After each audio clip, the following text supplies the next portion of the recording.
Olá, muito boa tarde. No Sem Censura de hoje, nós vamos falar de literatura, de drogas e das novas regras para os cartões de crédito. Aqui no estúdio, os nossos convidados são Ilona Szabo, que é diretora executiva do Instituto Agarapé, e ela está lançando o livro Não às Drogas, as histórias que não te contaram. É isso mesmo? Drogas, não tem o não às drogas, né? As drogas, as histórias que não te contaram. Isso isso mesmo. Obrigada, Ilona. Prazer em tê-la aqui. Prazer é meu. O André Luiz Carvalho é psiquiatra, ele é professor do curso de especialização em álcool e drogas da UFRJ e ele vai falar sobre esse uso cada vez maior pelos jovens do cheirinho da loló. Isso mesmo. Boa tarde. Prazer em tê-la aqui. Obrigado. Suzana Vargas é escritora, é fundadora da Estação das Letras, que é um reduto de criação literária nacional que está acabando de completar 21 anos. Parabéns, Suzana. Isso é que é trabalho. Chegou a maioridade. Resistência. E Gilberto Braga, que é economista. Prazer em ter aqui, Gilberto, de novo. Prazer é meu. Ele vai falar conosco sobre as novas regras para os cartões de crédito que passam a vigorar agora, segunda-feira. A gente vai saber como vai melhorar a nossa vida. Será? Sabe-se lá? Bom, estamos com o produtor de web, Bruno Barros, que vai explicar para vocês como vocês podem fazer perguntas e comentários. Bruno. Olha aí, isso mesmo. Você que está em casa, quer participar do Sem Censura, manda uma mensagem aqui pra gente. Olha, e tem também uma enquete rolando no Twitter. A gente quer saber se você é contra ou a favor a descriminalização e legalização das drogas. Ao longo do programa a gente vai falando aí como é que tá, se a galera tá mais contra, a favor. Participa. Ilona, você está lançando um livro que batalha há muito tempo por uma série de questões ligadas à cidadania, como desarmamento, desmatamento, questão de drogas. Você está lançando um livro de ficção. Sim. Quer dizer, um docudrama, enfim. Explica para mim qual foi esse caminho que você escolheu para esse livro.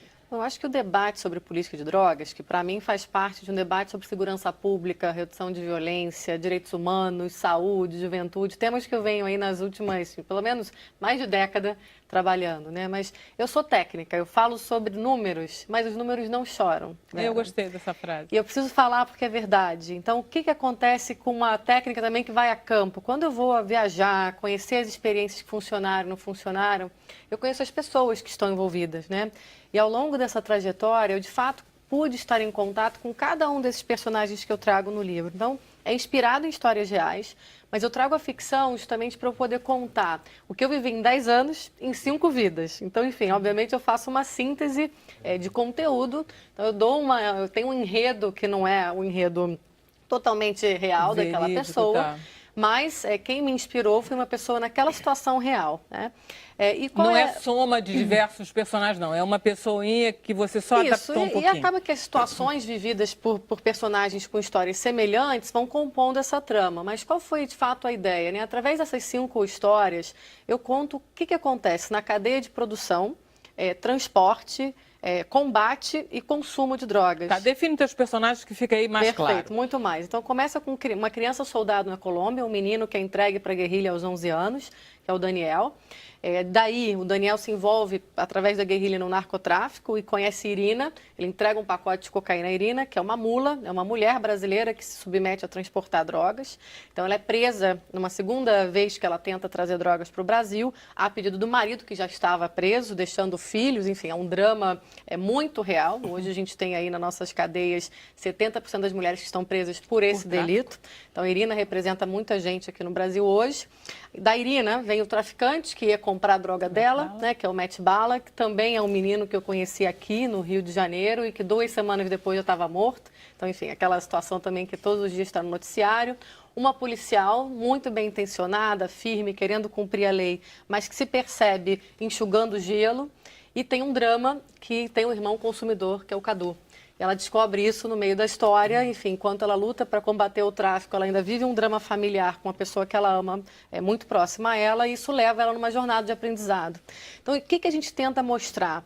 Com o desfecho dessas histórias, o que acontece com cada um deles, eu mostro o que acontece no mundo de diferente já, que poderia trazer melhores soluções para essas histórias. Tá. Como é que poderiam ser histórias mais felizes? Então, não é, no final das contas, um cenário de ficção na segunda parte do livro, porque eu trago o que já é possível, que a gente já tem informação, o que poderia ser mais humano, mais eficiente quando a gente está tratando de drogas, né?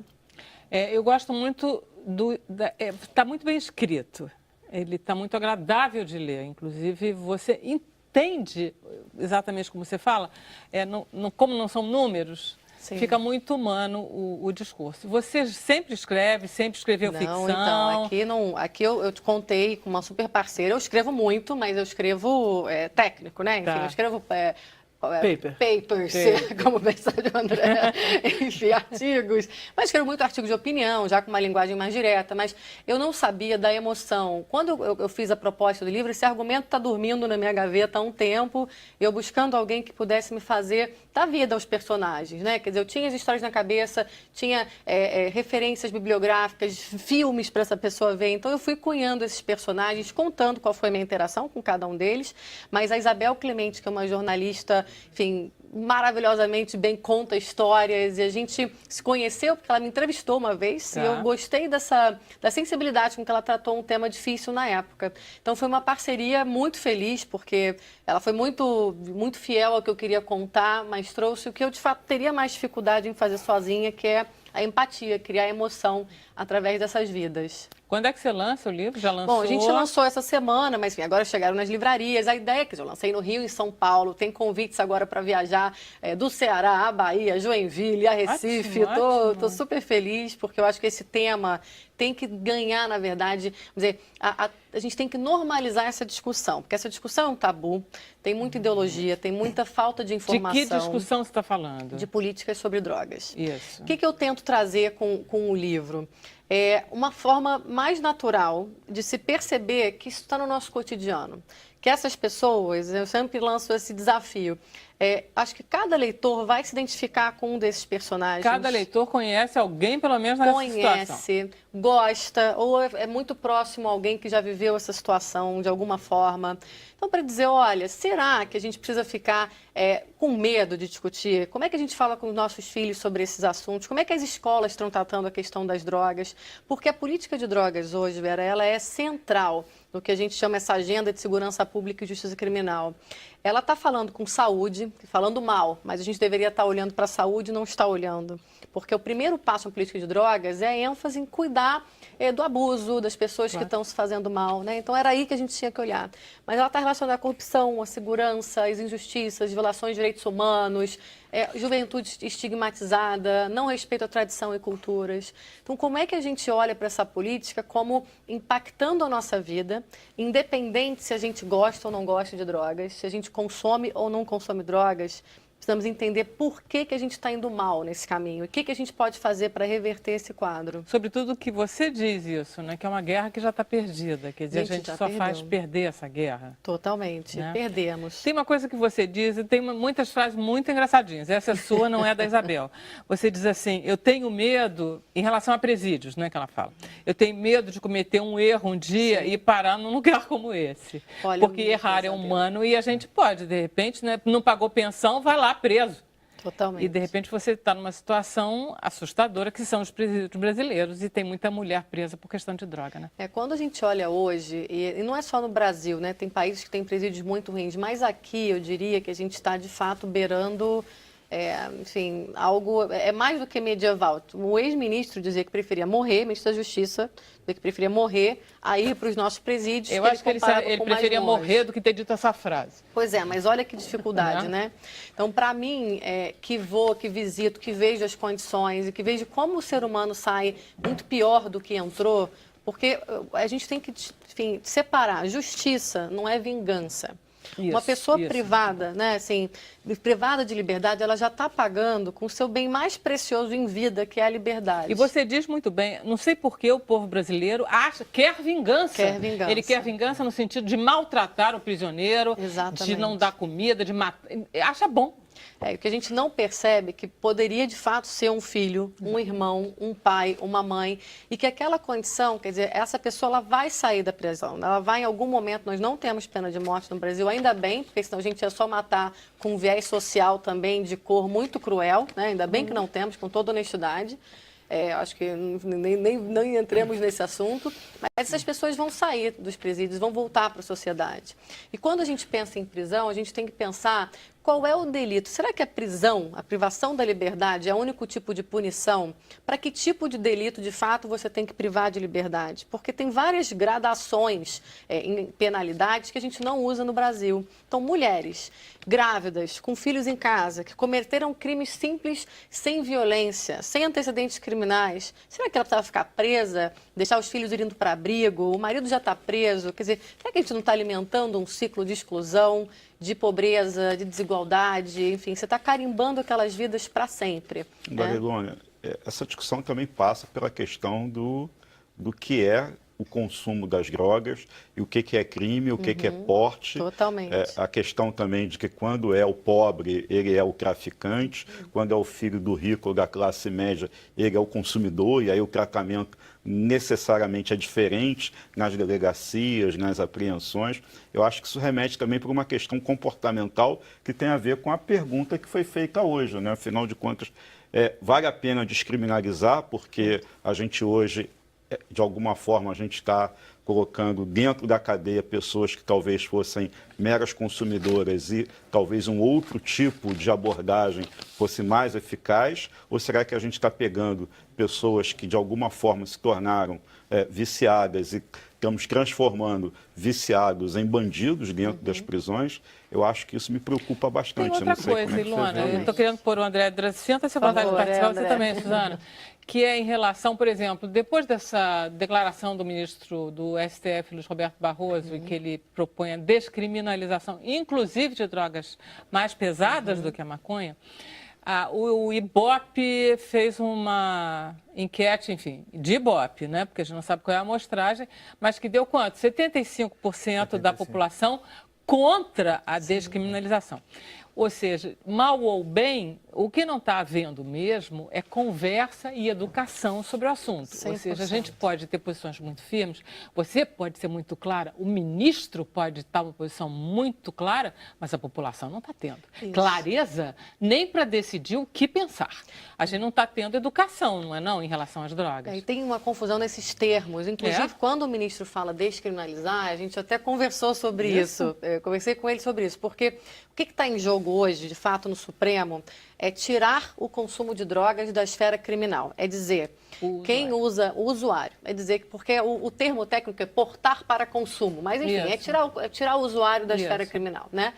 E por que a gente defende isso? Um alcoólatra, vamos pegar algo que todo mundo conhece, um alcoólatra. Você pode dizer que essa pessoa é doente, que ela precisa de ajuda, que ele é um dependente químico. Você pode dizer que ele é um criminoso se ele não cometeu nenhum outro crime? Enfim, a gente trata alcoólatra com prisão, com criminalização? Não. Por que eu trato um dependente químico, um usuário de uma droga ilícita, como um criminoso? Porque ele compra uma droga ilícita. Bom, mas às vezes produz, às vezes compra. É por isso, não é? Mas quem determinou isso? Eu sei, né? eu sei. Quer dizer, isso vem de uma determinação e é um pouco dizer... a história da humanidade tem 4 mil anos que a gente acompanha e sabe que o homem usava drogas. Nos últimos 50, a gente resolveu dizer que tudo isso era proibido. Então, tem uma história prévia que a gente jogou fora, de não entender, na verdade, que o homem vai estar buscando, seja através do álcool, do tarja preta, do esporte, cada um na sua, né? Mas algum tipo de maneira de expansão de consciência. Ilona, não, é que temos o nosso país vizinho, né, Uruguai, né? Sim. O usuário de drogas, ele é considerado digamos, não exatamente um transgressor, ele é um doente, ele é considerado ela é considerada como doença, vive-se, ele compra para consumo. Porque ele é um doente. Porque ele é um doente. Ele é uma outra... Tem mais de 30 países no mundo que já deram esse passo de tirar o uso. É verdade que em Portugal aumentou exponencialmente o consumo de drogas depois? Grande. Te conto. É mentira. Mentira. É um dado equivocado. Tá. E aconteceu uma coisa muito interessante em Portugal, porque o que a gente quer numa política de drogas moderna? A gente quer retardar e evitar o uso adolescente, para ser muito honesta, porque nessa idade, de fato... legal isso é importante. Isso é muito importante, porque quando você pensa com o fato, quer dizer, com a realidade... Porque o André vai pegar a criança, ele vai Isso. ter... Você tá, pois é, ele vai pegar a criança de 9 anos, não é isso? E o que você precisa, de fato, assim, é ter informação, para conseguir tirar, né, crianças, adolescentes, porque o cérebro tem informação, quer dizer, que a primeira idade de experimentação seja mais tarde possível, isso evita transtornos e outros problemas. E, obviamente, na vida adulta, evitar o abuso. Por quê? Existe boa parte desse consumo, que é tabu dizer isso, mas é verdade, é um consumo recreativo. Cerca de 10%, sem englobar todas as drogas, o número das Nações Unidas é de 10 a 12% das pessoas que consomem drogas podem criar algum tipo de comportamento abusivo ao longo da vida. Então, digamos, 10 a 12% vão ser dependentes em algum momento. O restante vai fazer um uso esporádico, recreativo e vai muitas vezes Mas isso já largar. acontece, não é, Ilona? Quer dizer, as pessoas experimentam drogas. Sim. Não vou perguntar a ninguém aqui.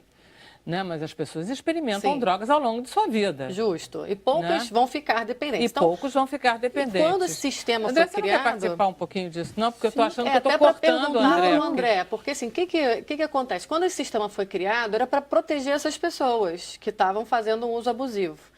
Hoje, o que acontece com a criminalização? Porque aí eu fecho esse ponto, que é muito importante. As pessoas não entendem, quando a gente fala que está em jogo no Brasil, que é descriminalizar o uso, é simplesmente tirar o criminoso dessa esfera criminal. A droga continua sendo ilegal. Tirar o usuário dessa esfera criminal. Perdão, desculpa, isso mesmo. Tirar o usuário da esfera criminal. Isso, o que acontece? Você consegue abrir espaço, aí sim, para que ela busque tratamento, para que tenha aí um serviço de saúde melhor. E o Francisco Inácio Bastos da Fiocruz, conversando esses dias com ele, ele falou, bom, não acho que o sistema vai estar pronto antes dessas pessoas chegarem. O sistema vai se preparando, porque você precisa do paciente. E hoje as pessoas têm medo. Quando chegam a pedir ajuda, em geral, a dependência já está muito avançada. Tá? Em geral mesmo, porque você não tem nem a informação na escola para detectar ali o padrão, o que está acontecendo, em casa, os pais ficam porque botando você pra vai debaixo do esconder tapete. um traficante da sua casa, quer dizer, o garoto na sua casa, você vai esconder para ele não ser preso. Exatamente. É só isso o que a família vai fazer Quantas vezes e tentar eu resolver faço... sozinho, de uma Exatamente. forma precária e... Quantas vezes eu faço visitas domiciliares, exatamente por isso. Por causa disso, né? Você tem um pouco uma denúncia de que a criança está... E os familiares chamam em casa por uma série de questões, pela situação clínica que aquela pessoa está, mas também para não expor socialmente aquela situação que está degradante. E o que você acha sobre essa questão, André, da gente conseguir dar espaço de olhar para o consumo de drogas pela ótica da saúde pública?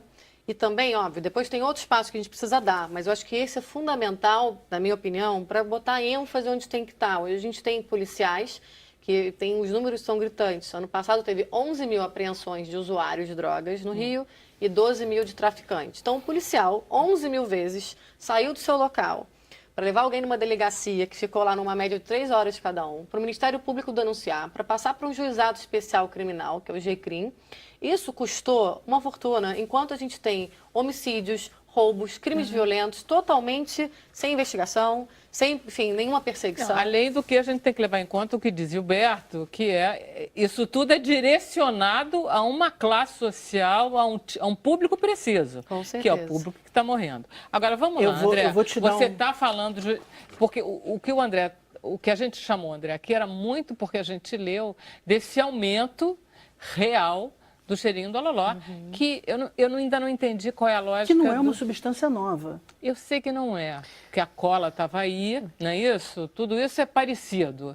A cola de sapateira, não sei o que, blá, blá, blá. Como é que esse mercado da droga põe no mercado um produto que é tão perigoso? Será que não tem importância só porque ele é barato? O que interessa na economia da droga? É um produto legal. Ah, porque é fácil de São comprar. solventes que são legais. Tá, então você compra tudo, faz e ele é muito barato. Só que ele mata muito. Não mata muito. Tanto assim, não? Não mata tanto. Eu acho que está tendo um problema de mídia assim forte, dando uma ênfase maior do que mas de fato é um problema muito sério. Essas substâncias, cheirinho da loló, lança-perfume, fazem todos parte de um guarda-chuva que são substâncias solventes usadas, que têm ação sobre o sistema nervoso. São drogas ditas depressoras, então, num primeiro momento, gera uma euforia, depois a pessoa afunda, fica muito para baixo, podendo ter problemas tipo quadros psicóticos e aí problemas de saúde, arritmia cardíaca, infartando. E a gente estava até conversando antes com o Gilberto, e isso são dois nichos muito claros assim, em relação às substâncias solventes. Um que são de pessoas que usam de forma recreativa, como a Ilana estava colocando, num carnaval, que é o lança-perfume, e outra para a população de baixa renda, marginalizada, adolescentes, crianças em situação de rua. Isso é um público que assim Esse é o mercado? Está crescendo exponencialmente. Pelo preço? É muito barato. É muito barato. Mas crack também não é? Também é muito barato. O mesmo E você olha muitos garotos na rua critério, que, num primeiro momento, você pode acreditar que eram usuários de crack, mas na grande maioria das vezes são usuários de inalantes. Estão lá baforando. A manifestação clínica do crack é muito diferente. E não quer dizer que eles não possam ter um uso concomitante dessas substâncias. Claro. Não, sempre o garoto vem pedir, me empresta a sua garrafa d'água, eu já fico com medo. Depois do intervalo, a gente continua a nossa conversa. Sem Censura, volta já já.